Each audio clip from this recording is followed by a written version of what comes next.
you don't need a marketing troop to be there for you.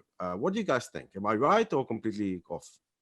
I would just add that the whole conversation around ICP comes into play here, right? Where it's like, you don't have to be trying to boil the ocean and going after, your entire addressable market. You're going to be really honing in on what those ideal accounts look like. And that can be for you, depending on your team, it could be 5 accounts in a month. It could be 500 accounts in a month, depending on the resources you have available to you and the types of programs that you're running. It doesn't have to be high ticket. It has to be really strategic and smart, right? So it could be things that are, that are more email or display advertising that are more low cost, but being able to combine all of those and just target your efforts and prioritize those accounts is really what it's all about. So it's actually really a great approach for those smaller marketing teams.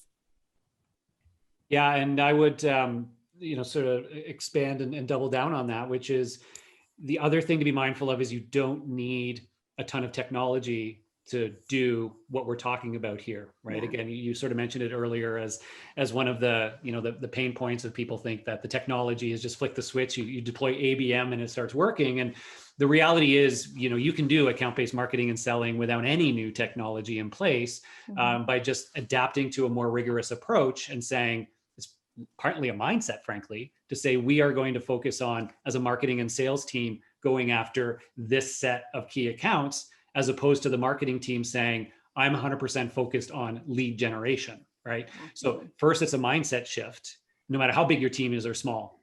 And then the second thing is making sure you have those aligned metrics behind that statement. So if you agree that you're better off focusing on a set of accounts than just generating as many leads as you can, well, then your metrics need to align.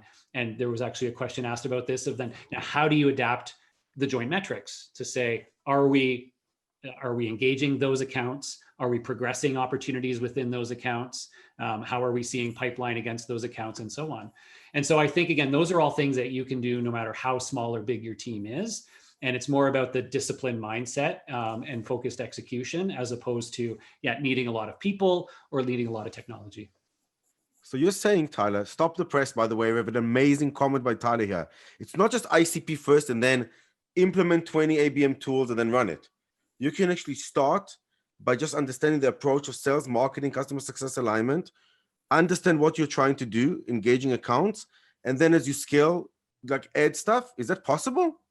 Well, I mean, you obviously need Zoom Info and Sendoso. Oh, who goes on? And maybe Vidyard. And Vidyard, yeah. You need to be able to get the data, and they need to be able to send them physical gifts. But otherwise, I don't think. Without that, it never works.